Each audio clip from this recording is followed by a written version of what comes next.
ব্যক্তি চিন্ময় কৃষ্ণ দাসকে কি বাংলাদেশের বর্তমান প্রশাসন ভয় পাচ্ছেন, নাকি সংখ্যালঘু হিন্দুরা কোথাও এই মুহূর্তে তাদের কাছে থ্রেট হচ্ছে বলেই তাদের অনুমান?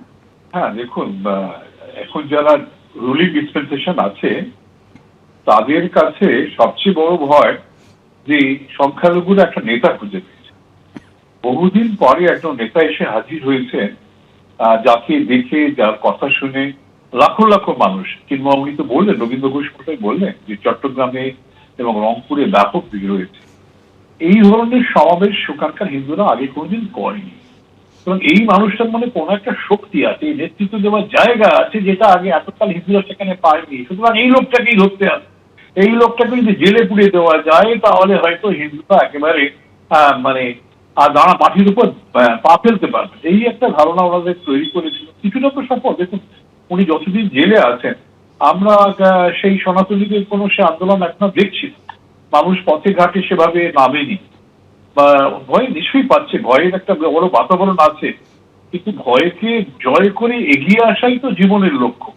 সেইটাই দেখুন, যে রবীন্দ্রবাবু যেটা বললেন যে দৃঢ়তা দেখছে এই বয়সে, ওনার কত বয়স জানি না, যে ধরনের আপনাদের সাংবাদিক যেটা বলছিলেন আমি আবার যাব, এই দৃঢ়তাটা যদি ওখানকার সব এর মধ্যে থাকতো, সব সংখ্যালঘু মানুষ, নিপীড়িত মানুষ, মুক্তমানাদের মধ্যে থাকতো, তাহলে এতদিন অনেক বড় আন্দোলন ঘটতে পারত। ভয় পেত মৌলবাদীরা, সেটা কিন্তু ঘটে। সুতরাং বোঝাই যাচ্ছে যে শাসক চাইছে ওদের নেতা, সেই নেতা যার একটা অসাধারণ পাওয়ার রয়ে গেছে, ক্যারিজমা রয়ে গেছে, যেটা সব মানুষকে টানে, সুতরাং তাকে জেলে ধরল, সেটাই তারা করেছে। এবং একেবারে কোথাও মরালটা ভেঙে দেওয়ার কি চেষ্টা চলছে? আমি অধ্যাপক চক্রবর্তী আপনার কাছে আবারও আসবো। যে ভারতের সাহায্যে একসময় বাংলাদেশের স্বাধীনতা এসেছিল, আজকে সেই ভারতেরই বিরোধিতা করছেন মোহাম্মদ ইউনূস। বিজয় দিবসের বক্তৃতাতেও কিন্তু দিল্লি থেকে ইউরোপের দেশগুলোর ভিসা অফিস ঢাকায় সরানোর সওয়াল করলেন তিনি। কয়েকদিন আগে ইউরোপীয় ইউনিয়নের 19 জন রাষ্ট্রদূতের সঙ্গে আমার বৈঠক হয়েছে। এই প্রথমবারের মতো ইউরোপিয়ান ইউনিয়নের প্রায় সকল দেশের রাষ্ট্রদূতগণ একসঙ্গে ঢাকায় এসে সরকারের সঙ্গে বৈঠক করলেন। এই দেশগুলোর বেশিরভাগ দূতাবাস দিল্লিতে। অন্তর্বর্তীকালীন সরকারের সংস্কার উদ্যোগ এবং গণতান্ত্রিক পদ্ধতিতে নির্বাচনের প্রক্রিয়ার কথা আমি তাদেরকে জানিয়েছি। সেটিতে তারা পূর্ণ সমর্থন জানিয়েছেন এবং সরকারকে সর্বোচ্চ সহযোগিতা করবেন বলে জানিয়েছেন। বাংলাদেশের বিরুদ্ধে অপপ্রচার এবং ভুল তথ্য প্রচারের বিষয়েও আমি ইউরোপীয় ইউনিয়নের কূটনীতিকদের জানিয়েছি। ইউরোপীয় দেশগুলোর মধ্যে যাদের ভিসা অফিস নয়াদিল্লিতে আছে তাদেরকে ঢাকা বা অন্য কোনো প্রতিবেশী দেশে ভিসা অফিস নিয়ে আসার জন্য আমি অনুরোধ করেছি। অধ্যাপক চক্রবর্তী, ভৌগোলিকভাবে কোনোভাবেই ভারতের সঙ্গে দূরত্ব রচনা করা সম্ভব নয়, কিন্তু একেবারে কূটনৈতিক স্তরে ভারতের সঙ্গে কোনো রকম আন্ডারস্ট্যান্ডিংয়ে যেতে চাইছে না বাংলাদেশ, বরং সময়ের সঙ্গে সঙ্গে তারা তাদের এই দূরত্বটা বাড়িয়ে নিতে চাইছে। তাহলে যে কূটনৈতিক স্তরের বৈঠকটা গত সপ্তাহে হলো, তার মানেটা কি রইল?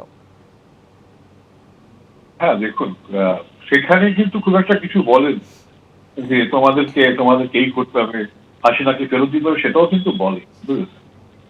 কিন্তু এখন মিডিয়ার সামনে হোক বা জাতির সামনে হোক উনি বলছেন ইউরোপীয় দেশগুলো ওনার পক্ষে আছে, ওদের ভিসা অফিস দিল্লি থেকে সরিয়ে নেবে, এই ধরনের কথা উনি বলছেন। কতটা সত্য বলছেন আমরা জানি না। তো যাই হোক, দেখুন, ভারতের থেকে ওরা বিচ্ছিন্ন হতে চায়, ভালো, কিন্তু যখন বিপদে পড়েছে, আপনারা দেখেছেন নিউজ পেপারে যে আলু 488 টন মতন আলু আমরা ভারত থেকে কালকে পাঠাতে হয়েছে, বুঝেছেন। সুতরাং যে ভারতীয় তাদের লাস্ট ভরসা, এবং যত দূর থেকে আলু যদি আপনি নেদারল্যান্ড থেকে নিয়ে আসতে চান, সেটা তো আর একদিনে আসবে না, অনেক সময় লাগবে, তার পরিবহন খরচ আছে।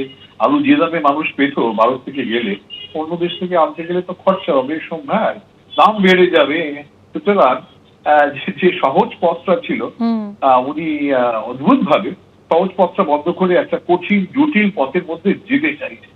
এটাতে তো বাংলাদেশের ক্ষতি। দেখুন, ভারতের সঙ্গে বাংলাদেশ এমন ভাবে জড়িয়ে আছে, সেটা ওইভাবে কাটা যায় না, বুঝেছেন।